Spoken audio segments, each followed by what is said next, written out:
Howdy, Rex here. We're sitting here with Mr. Nick Moe, the bullet farmer, the real bullet farmer. Oh yeah.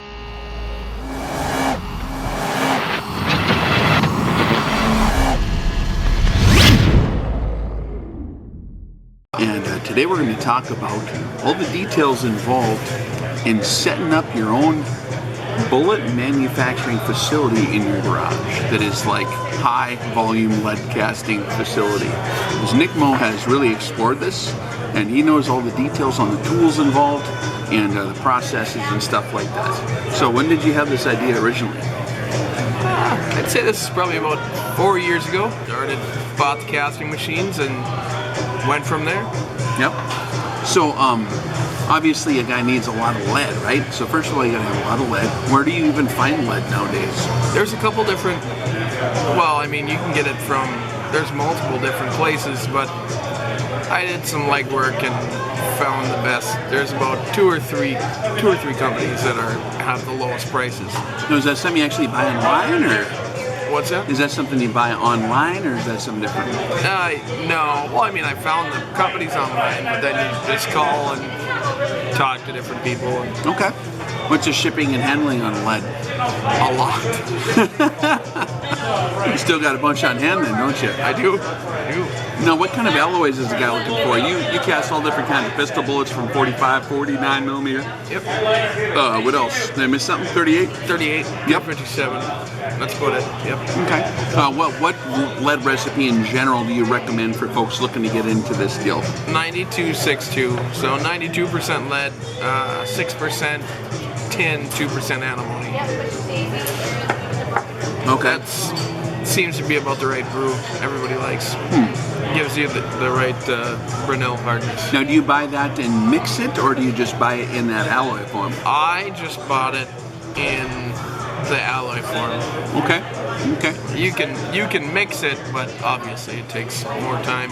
Now, obviously, you're going to need like bullet molding tools, right? Yep. Now, see, like back when me and my old man would try this back in the old days, or like my in-laws, uncles, old guys, you do kind of a 1 or 2 at a time deal, and you pour it in with a ladle on the thing, and then you drop it in a bucket of water, right? Yep.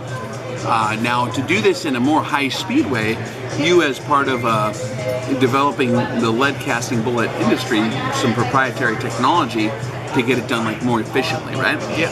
So tell us a little bit about how you set that up. Well, there's you mean the machines? Yeah.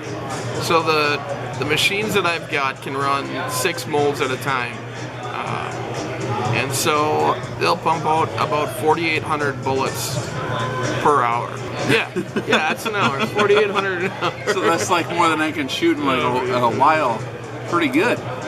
And so, like, how many molds are there that are attached to this machine? And we have I got some good video footage from last time we were down there.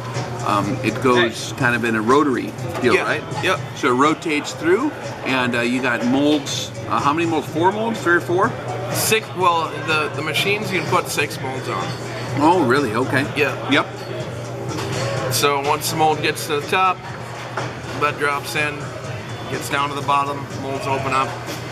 And it's all automated. So basically, all you do is you keep the thing fed with lead, and the smelter's built into the top of the machine, right? Yep. Or what do you call that thing? The lead melter? The smelter? What's that thing called? The pot. The pot. I don't know anything about this. That's why I'm asking him.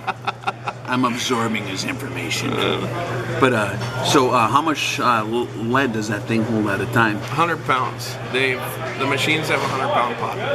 And so basically, you get it in there, and you gotta get it set at a proper temperature, right? There's like a critical range, and it depends on the exact dynamics on exactly how the mold is created. Is that correct? Like in the contouring and how well the mold is machined and how your air vents are set up, but there's an optimum operating temperature for casting the lead, right? Yeah, and it's different. It's a different temperature for each caliber. 45s, obviously, there's a lot more lead that goes into the mold, and so that temperature is going to be different from your 9mm, which is a lot less lead. And that's something that after molding 1 million of them, and you have pretty strict quality control measures. I know when I went to hang out with you, like a lot of guys in the industry, what are the quality control deviances they have and just weight of the bullets? There's There's some guys that are okay with 8 grains apart. I'm casting bullets that are, most of them are within a half a grain. Yeah, and I remember us digging through a big pile of these molded projectiles and then putting them on the scale, and the deviance is like really small. Yeah. And then after we got to, and you actually powder coat these bullets is the way you prefer to do it. And well, not powder coat, but high tech coating. Okay. It's a liquid coating that gets baked on. Okay. Kind of the same. Does the same thing as powder coating, but just kind of a different process. So a little bit of a different deal. Okay. Yeah. But when we tested these, they were actually shooting about as good as like your premium jacketed bullets. Yeah. Like, and me and my other guy, we're both pretty good pistol shooters. Like, and we verified them in the 38s and the 9mm and the 40s, and they were grouping like the jacketed bullets. So if you get everything done right in a lead cast bullet, you can get really good concentricity. I know that a lot of trouble went into the molds to get the design exactly right in terms of how the air is vented, because when you got lead poured into a mold, there's micro pockets that want to release the air pressure, right? And so allowing them enough avenues to escape in the design of the lead mold, you kind of found and tweaked your molds to get them to actually be very, very consistent. Exactly. Yeah, and when lead gets poured into a mold, the air that's in the mold has to be released, and so once the air is sucked out, then the lead is sucked in to fill out your bullet mold. Create a perfect bullet. Yeah, so if you got a lot of air pockets inside the bullets, that's what causes those deviances in bullet weight and inconcentricities in the bullet that throw it off its balance when it's trying to be stabilized, and that's what causes your accuracy problems. So if you get it to where it's like very uniform in terms of density all throughout the lead, by allowing there to be enough avenues for that gas to escape, it gets real good. And that's something that you guys kind of spearheaded when you developed your proprietary molding system. Yep. And you actually did that all on CNC machinery? Yep. So that's a pretty good way to get a very precise mold. And how much did these machines cost to get set up originally? Well, just the machine was about 12.5 grand. 12.5 grand, okay. So you can get into a serious, and you said how many bullets per hour? 4,800. 4,800 an hour at 12.5 grand is what you got originally set up on it. So when this thing gets set up, is this something that was proprietary equipment that you had to kind of design and manufacture, or was there already a machine that you bought, or how does that work? Is this a custom-made machine, or is this industrial equipment, or what are you running here? So the machines I bought from a manufacturer, but they weren't really running quite the way I liked them. So there's quite a bit of different things that I've done to the machines to modify them, make them run better, and that way I can get the consistencies that I wanted. Okay. Kind of a perfectionist that way. Yeah, and that's the kind of guy you want to mold your bullets, as an OCD guy. That's fine. I've hung out with them enough to recognize that quality, and that's an admirable quality in terms of engineering and stuff like that. Okay, so after you get your actual molding machines made up, the bullets drop into a little tray, but they still have to be run through a process that makes them perfectly round, right? Yes. In terms of, what do you do there? Well, first, before they get sized, that's when I do put the high-tech coating on. Oh, so you high-tech coat them before the sizing process? Yep. They get tumbled in a liquid coating and then baked in an oven. And after they're coated, then they get ran through a sizing machine. And then the sizing machine you guys built, I know that was something that was automated and engineered by yourselves, wasn't that? Yep. It was all custom machinery. And how many bullets can you size? It speeded up the process tremendously, didn't it? Yeah, I think it's like 5,800 bullets an hour. Yeah, and that's a tedious process too. If anyone's gone through that, normally you single feed it in a press and then you put it through and you put another one in there. You got to do it all by hand. But this thing, you just feed them in the top, right? Yeah. And it sorts them, it separates them, and it runs them all through a tube. And it totally, you turn it on and you could potentially walk away, assuming something didn't get screwed up. You should probably supervise it, but it's highly automated. Oh, I mean, when I was You just got to take a handful of bullets, throw it in the top. It's got a collator, make sure that all the bullets drop nose down. And it's very easy to run the sizer and the casting machine at the same time yourself. Yeah, that's pretty hardcore. And then in terms of, so if we're setting up the ultimate bullet casting garage, like for maybe a shooting team or somebody who's really wanting to have a lot of bullets made, or someone who's like the maximum prepper, maybe if you want to start a bullet molding business and create your own bullets, to set this up in your garage potentially, what does it all take to get together? What are the essential components of the system? You're the one. What's that? You're to want a casting machine. You'll need the equipment to do the high-tech coating. Okay. Which is like a tumbler kind of deal? A tumbler and then some trays and a big oven. All right. And you're going to want to do that in an industrial oven because you don't want to do that in the wife's oven, correct? Well, yeah. I mean, I tried putting a tray underneath the old lady's lasagna. She didn't like that too much. So then I went to an industrial one. You're gonna powder coat these bullets under the lasagna. I tried doing that. I tried cooking a silencer the other day to get this treatment done on it, and she actually was making lasagna. Did you see that episode? Is that where you got that from? No. That's funny. Because I was making lasagna too, and she wouldn't let me put my guns in there either, man. Or bullets or whatever the hell. But they don't understand. So you need like the molding equipment that's done on an industrial level. If you want to do it high speed, then you do the powder coating equipment, which is a big mixer and an industrial oven and all the trays and stuff. Okay. Then you'll need a bullet collator. Collator that's what drops the bullets nose down into the bullet sizer.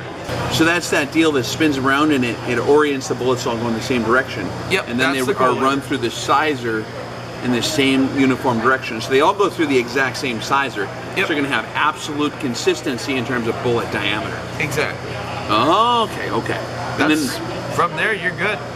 So that's basically now what are you looking at in terms of like cost for, like, what's that bullet collator deal run in terms of like how much it costs to develop and build that thing? The bullet collator was about $1,500. Oh, that's it? Okay, $1,500. And then how many of the casting machines did you end up going with? I had 2. Okay. Yep. So you had 2 casting machines. That's pretty hardcore. So if you ever want to get an industrial level bullet casting system going on, probably this is the guy to talk to, especially if you want to do it in your garage or if you want to start a business or something.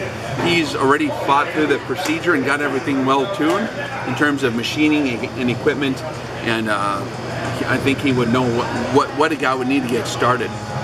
And so actually you transitioned from the bullet molding industry back into, because he's the ultimate bullet farmer, as you guys remember from before. Nick Moe, the bullet farmer from North Dakota up there. Don't you know? Up there in North Dakota, the bullet farmer. Sorry, don't mean to violate the local traditions, whatever they might be. But you started actually farming again, didn't you? Yep. You started a family? Started a family, yeah. I got one on the way. And that's one of the things, like in life, like you get on these projects and you start going and you never know what life turns you and you want to do a curve. And so that's, if anyone's been trying to get a hold of Nick Moe, the bullet farmer, for bullets lately, who are curious what happened, he's shifted gears and he's moving on and he's employing full-time employment in the farming deal, the actual food farming. And he's getting the family running. So what did you ever end up doing with all your casting equipment? Well, right now it's sitting in my shop just kind of collecting dust. That's a sin, dude. Yeah, I mean, if a guy ever wanted to do bullet casting or something, or someone who, I know a guy who has bullet molding equipment, maybe, that if a guy was interested in something like that, he could maybe know where to go for that. So if anybody's looking for a contact in terms of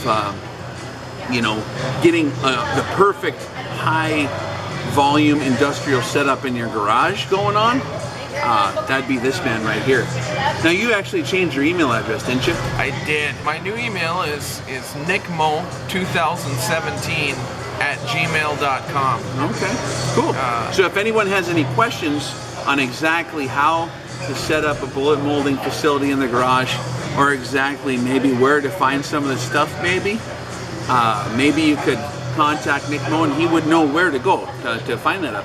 If you're looking for that informational resource.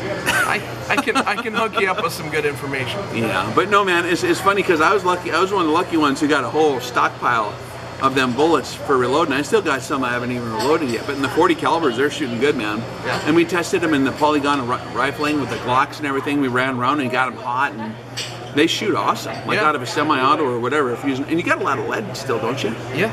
How much lead do you got? I've got like 1,000 pounds. 1,000 pounds of lead that's already totally good to go. Allen, yep. Ready to rock and roll. Yep. That's awesome. So now that I might actually buy from you. Enough to get a guy started off if you want to do start a business. Sure.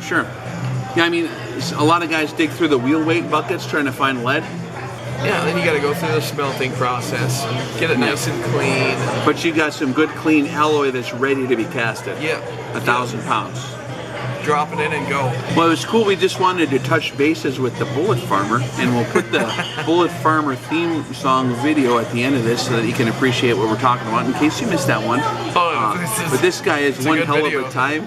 Actually, they're very high quality bullets, but sometimes a guy changes priorities in life, and that's the reason why Mr. Nick Moe, the Bullet Farmer, has gone off the radar. I'm happy for you, man, and congratulations on everything you got going on. Hey, it's good seeing you again, man. It's good seeing you again. Yeah. We'll catch you around the campfire, guys. You take care. Thanks. So my name is Nick Moe. I'm a bullet farmer.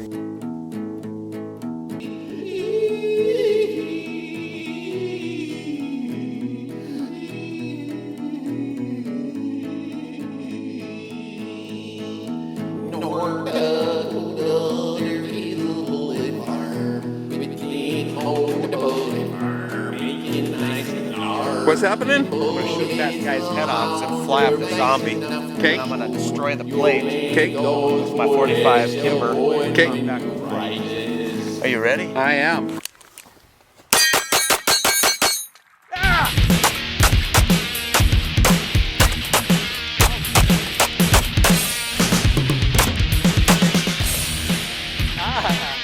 I think you got them all.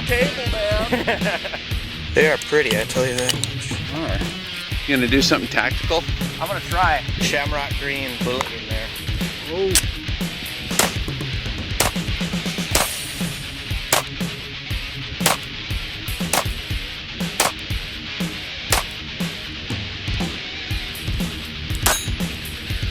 Much better.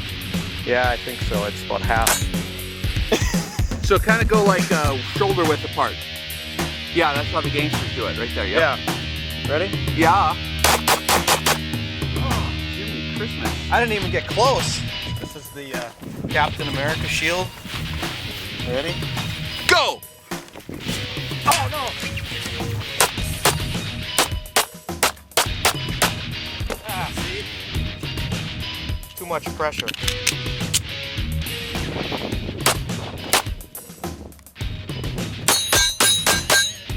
Ah!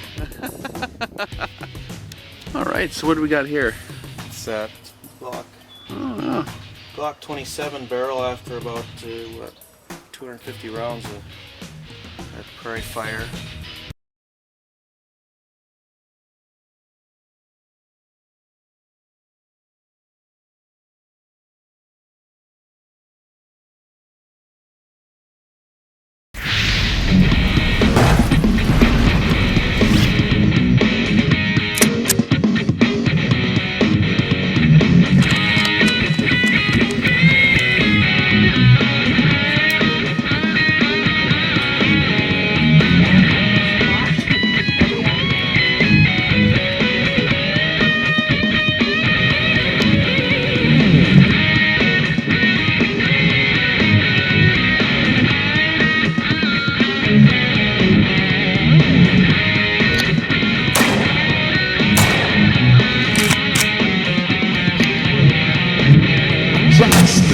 But she hits me, disassembles my leg. So I went to the doctor and he while she waits, slumber, dreaming, hope.